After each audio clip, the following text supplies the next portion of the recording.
Good morning, everybody. Good morning, y'all. Welcome back to the same camping spot.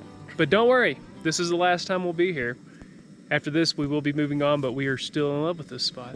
We found other things to do, actually a ride off Keebler Pass, which is where we're camping. So it's so convenient. We're just really having too much fun. And because we've been able to stay at one spot for a long period of time, it's giving Kelly the opportunity to make something that takes a little bit of time. It's a little bit of work. Honey, what is it that you're making? This morning I made orange cranberry scones. They're in the oven right now. And guess what's gonna go on top of them scones here in just a minute? A glaze, and I can go ahead and get it going. With some pure vanilla extract. Is that powdered sugar? Yep. Powdered sugar, vanilla, and then this is heavy cream. But for this adventure, we got two things we're doing. Today, we're going to be going to a hiking trail that goes to a waterfall. So it's actually a named waterfall around the area. It's not off Keebler Pass, but it is in Crested Butte, which we're not far from Crested Butte. It's not in Crested Butte, but we have to drive through Crested Butte to get to it. 2.2-mile hike. You can go past the hike 5 extra miles if you want. And then it's called Judd Falls. And then tomorrow, Kelly's surprising me with the trail. And the only reason it's a surprise because I don't know where it's at. Actually, it is off of Keebler Pass. It is off Keebler Pass? Okay, scones are done. They don't look very pretty because I had to flip them so they did not burn, which they didn't burn, but they still are gonna taste delicious.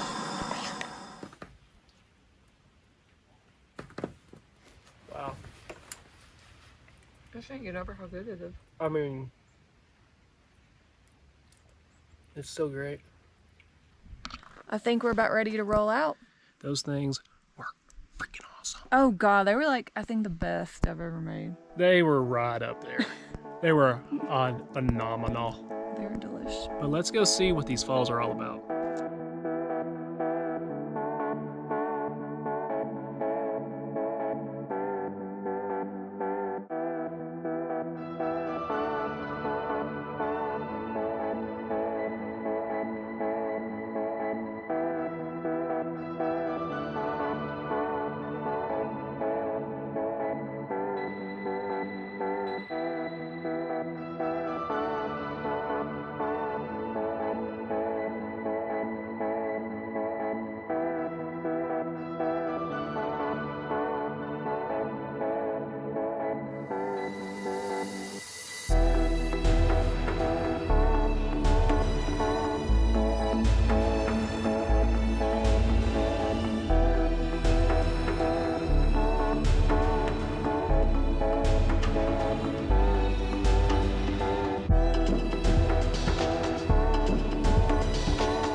So we made it to the trailhead. It was a 4-wheel drive road all the way up here. You can park down at the bottom and hike the extra way. Yeah, but that's where we were originally going to be, and then we were like, found out why not? We can keep going. We'll just drive up here. All right, we found it. We're going to Judd Falls. So it's a half a mile up this road, and we have got some beautiful fall colors. Like, this is so pretty. What I'm so shocked about is that our plan was to leave here and just see the fall colors in Arkansas, not anticipating the fall colors to start coming in here while we were here. That is so cool.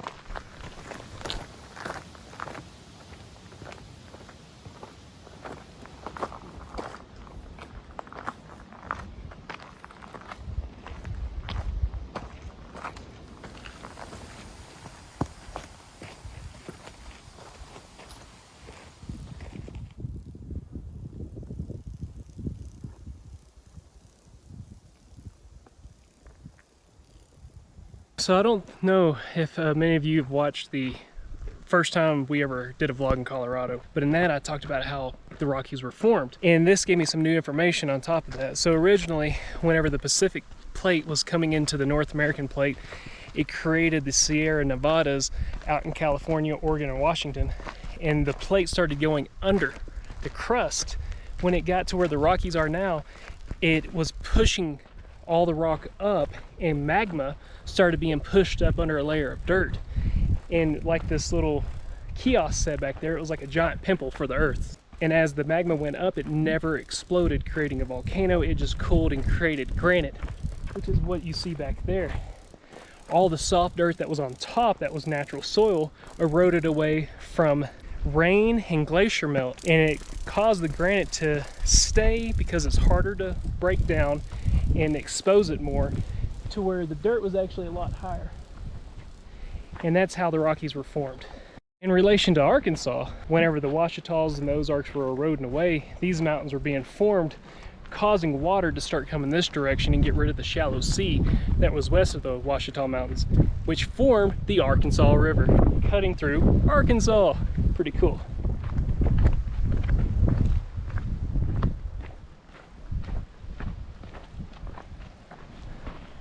I'm really geeking out right now, if y'all can't tell. Look at that! Look at that! We completely did not expect to see this. Wow.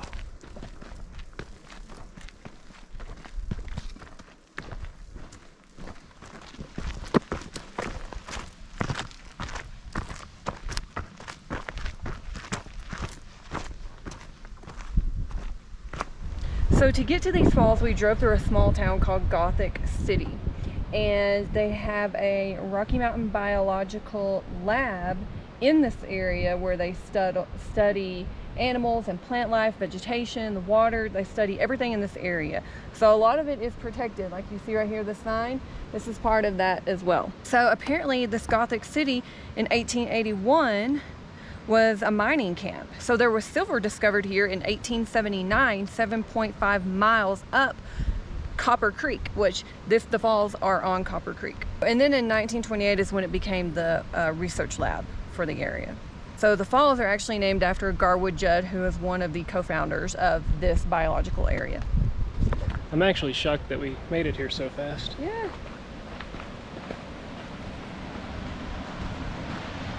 Wow, that's so pretty.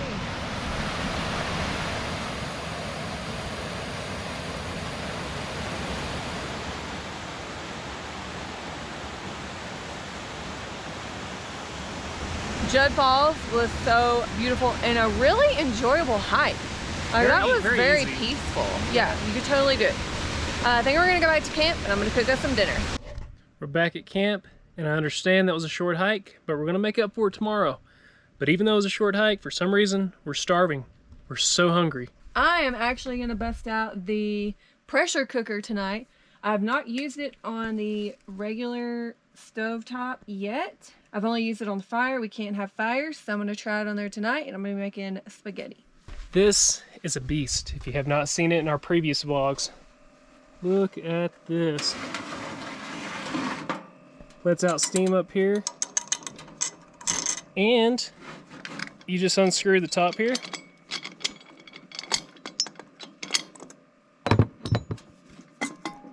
And that's where it all goes.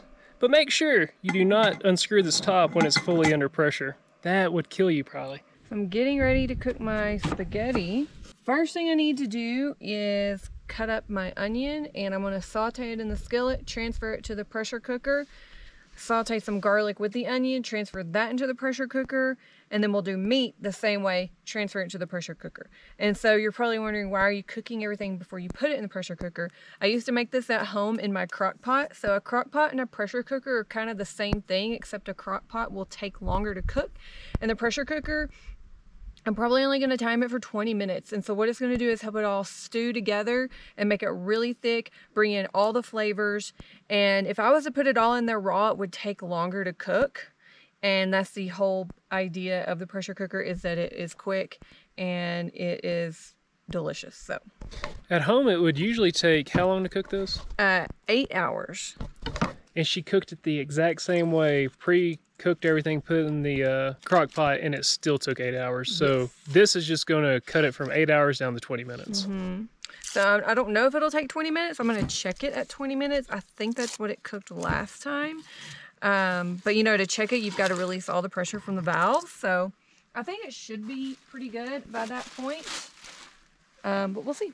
And I'm so excited to go back to Arkansas for the campfire situation, because I think we're going to use that in the Dutch oven a little bit more, because she's going to cook something she used to cook at home when we get back to Arkansas that she has never cooked camping before. And it will blow y'all's mind. Can I tell them what it is?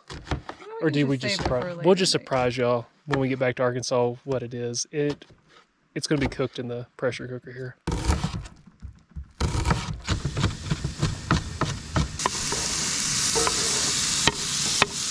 All right, while those go for a few minutes, I'm gonna go ahead and chop up my garlic. Going in with the garlic. And we'll let that cook for a few minutes. All right, it is time to put the onion in the pressure cooker. It's smelling like the fair right now. Like a, where are those? A funnel? No. Onion blossom? Yeah. Ah. Or like Outback. I was about to say that. Outback Steakhouse. All right. What's next? What's next? Now we are going to put some more oil in the pan. Oil. And then we're going to put some ground beef. Oh, that was bison. Oh, actually, we've got bison today, y'all. So this is going to be a bison. This is a first time event. Never had bison in this before. That smells so good. We haven't cooked bison in a while. Oh, I need to make those bison burritos again with bison, black bean, and was it pepper jack? I think she actually made that on Lake Ouachita when we did one of our kayak camping adventures. That sounds delicious. It does, with some hot sauce. Just a lot of hot sauce. I love hot sauce. So this dish requires red wine. If you do not want to use red wine, you can substitute with beef broth. But this came from the Stone Cottage Cellars, which is in Paonia. If you have not watched our wine tour vlog, you should check it out. This is a very good wine.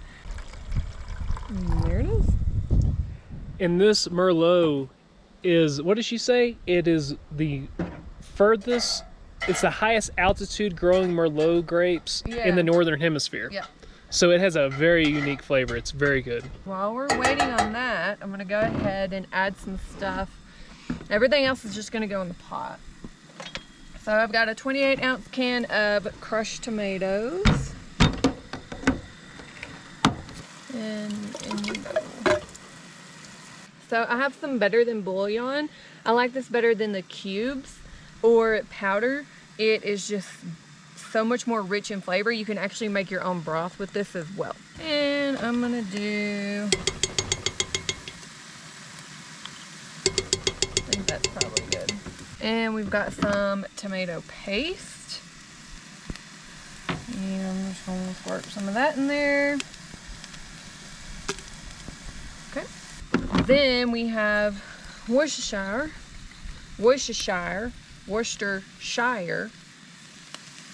Oh, I knew it was going to do that. This thing hadn't been open since we left. And we're going to put some of that in there. Since we left Little Rock? Yeah. Oh. Which I'm going to throw it away because I think it's expired. Goodbye. We've been running into that a lot lately. We have a lot of dishes having expired stuff, or stuff that was supposed to be refrigerated that wasn't refrigerated after opening. It's weird how you pay attention to those things when you don't have a house to shove stuff into. Now we're going to transfer this into the pot. Last thing we're going to add to that is the red wine. We're going to pour it in here and we're going to let it simmer and scrape up any little leftovers that we have. It's so pretty to watch. Look at that. Okay, also we're going to add some seasonings. I have oregano. Oh yeah. What else? I have a bay leaf. We're going to throw that in there. I'll choke on that later. Crushed red pepper. Whoops. And on the bay leaf, I'm not joking, I always get the bay leaf. Even if she doesn't pull it out, no, normally she forgets to pull it out or she can't find it, and I'm the one who gets it on my plate, and I usually choke on it. I also have some fresh thyme. You can use dried thyme. I just figured out I don't have any dried thyme. Thought I did, but I had fresh thyme, so that's cool. That never happens, I feel like. You always have the dried, not the fresh. So if you didn't know about seasonings like this, herbs, if you don't know about herbs, if you're going to use fresh herbs, you want to use less the amount than what you would use for the dried herbs. I like prunes. All right, so now we're gonna pour all this wine. Let me see if I can't scrape up anything off of it. So what this is doing, it's just simmering down a little bit, and it's gonna pick up any flavors off of your cast iron skillet and add it into the dish. Bam. And the spoon's probably not big enough, but it's got bouillon on it, so you need that bouillon. Don't want to waste any bouillon. So you just want to stir everything up really well. We also need to add some salt and pepper. Do that. Right there.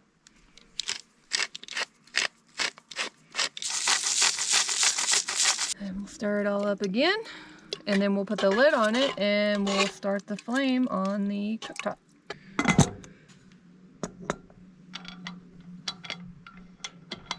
We're gonna tighten this down. Once it's down tight, you can go ahead and put it on your fire or start your burner, however you want to do it. I'm gonna put it on like a high boil. And we'll time it. You got a timer, babe? 20 minutes? Yeah, I'll get one going. So in my book, you cannot have spaghetti without a bread. And this is a rosemary. It is from a local bakery somewhere around here.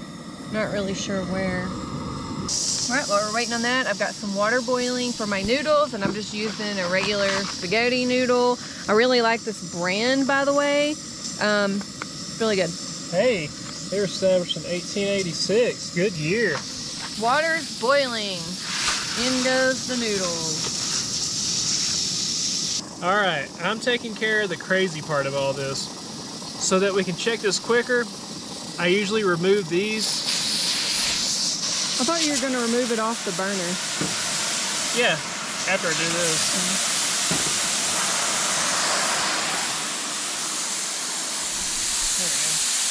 There we go. Smells good. Smells delicious. It's like an old steam engine locomotive. All right, now that I've got a free burner, I'm going to make some bread. I got the butt end of that bread. It's pretty darn good. You like it? I like it. I like it a lot. It should be done. I think 20 minutes is what I did the very first time.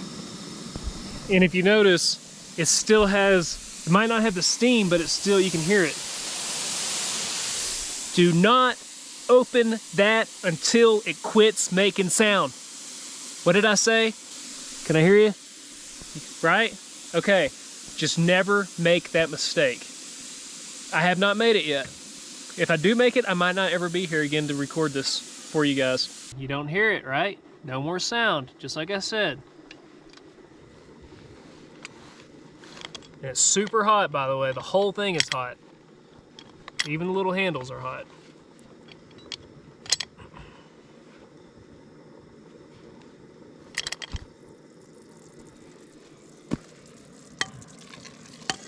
Oh yeah. Yeah, that's done right there. There's that bay leaf. I see it. All right, so we're gonna cover that back up because my noodles are not yet done. I'm also frying some bread. So we're gonna wait for all that to get done. Close her up and she should stay warm. Everything's done. So to serve, we're going to, some noodles. Oh, that looks so good. Come over here, put a little parm. And we like extra pepper and extra salt. And of course, a piece of bread. Yummy. How pretty is that?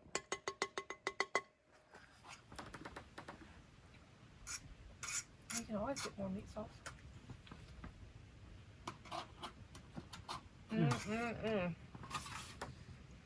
All right, the bison. I think it makes it better. Yes, the bison meat has taken us to a whole nother level. It's so good. I just love it.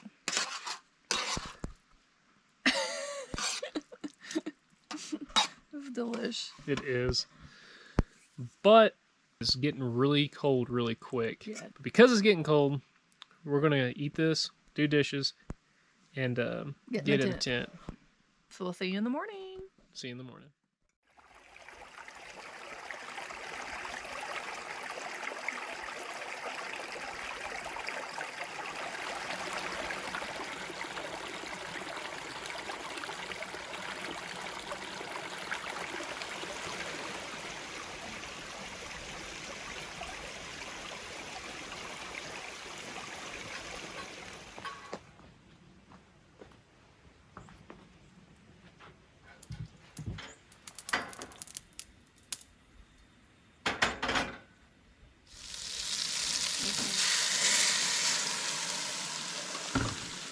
It is really cold this morning. Good morning. Wow. Hate to complain because I know in the south y'all are still burning up, but it's really cold. Yeah. I can't feel my hands. It's really hard to get motivated. It really is. When it's cold, it's hard to get moving, but we actually got up earlier than we've gotten up in a long time because I was awake at like 6, but I couldn't get up because it was so cold. I couldn't get out of bed. So, honey, what are you doing this morning, man? French toast. Good old French toast.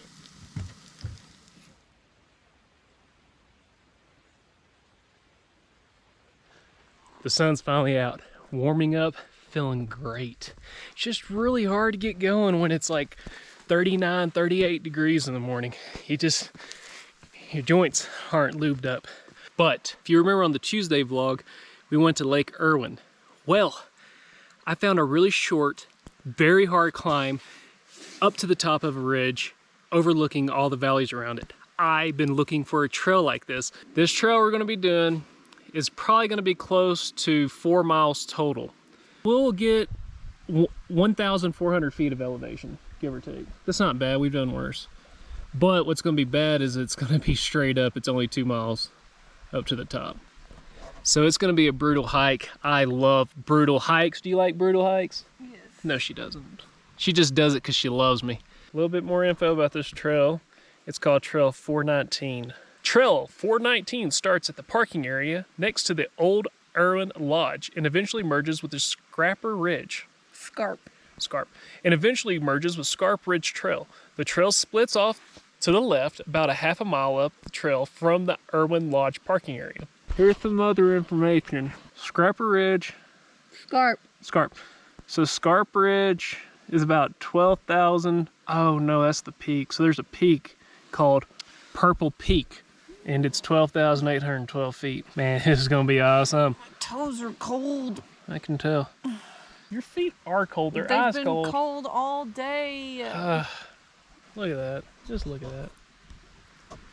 Sometimes you just need to sit under some trees and just enjoy life. I think we're going to chill out here for just 1 second. And then we're going to see you at the trail and see what it's all about. Sound like a plan? Mm-hmm. Sounds like a plan. We made it to the parking. It is I want to say a 4-wheel drive road. There is parking down below, but of course it's a further hike if you do that. So we're getting everything packed up in the backpack, waters, no snacks. We kind of snacked on the way here, and then we'll be on the trail.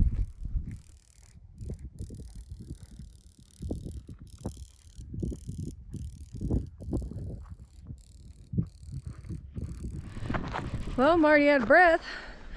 There's the trailhead, but this is the old lodge. It's pretty cool. That is awesome.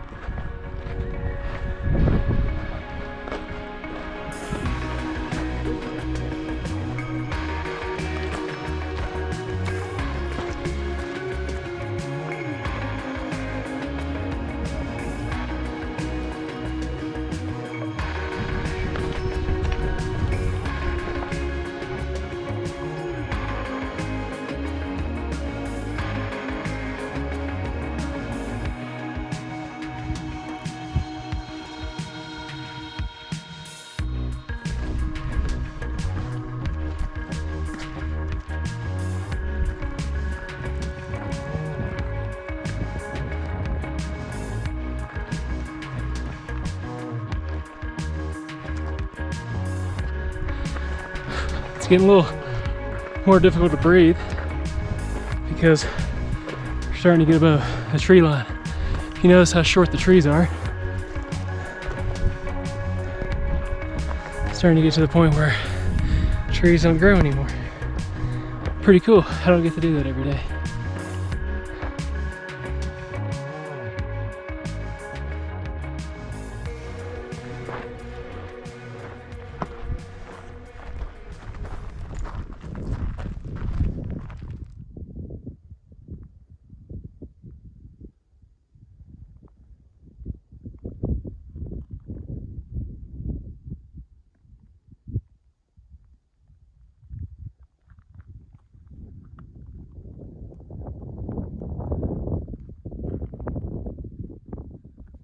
So right there is Mount Crested Butte, the town of Mount Crested that we drove through yesterday. And then I think right over there is the Maroon Bells. I could be wrong. In a lake with a trail to it. This is pretty darn cool. What do you think, babe? It's a pretty view. It's really cold up here though, but it is so gorgeous. We're at 12,153 feet. This is an amazing view. I mean, it really is. I think this is what we were looking for. This whole trip I wanted to do something like this. On top of a mountain. But I think we'll see you guys back at camp. We are back at camp, and I just want to say I finally got something knocked off of my bucket list. I have always wanted to do a hike, even if it was a short hike, to the top of a ridge in the Rocky Mountains like that, overlooking all the other mountain peaks. And the only thing that made it better was that I got to do it with my angel princess. Come here, angel princess. We got to go up to the top and we got to see the world. We were on top of the world. But now that we're actually back before dark for once in our lives, lately, Kelly is about to cook something phenomenal. What are you cooking, babe? So this is just a really simple dish. We always need vegetables. You make a lot of stuff with vegetables, with pasta. I made it with the polenta. So I just have some gnocchi, which is a potato dumpling, some cherry tomatoes, purple onion, yellow pepper, and orange pepper. Garlic, of course. Oh, and garlic, yes. So this bakes in the oven. The gnocchi bakes in the oven as well. It's super easy. Like I said, you can get your vegetables in. Because I feel like that's something that, you know, as adults, we really do miss, you know. So this is a really good and delicious way to do it.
Are stuffed and tired. Man, oh, we're Kelly, so tired. That was phenomenal.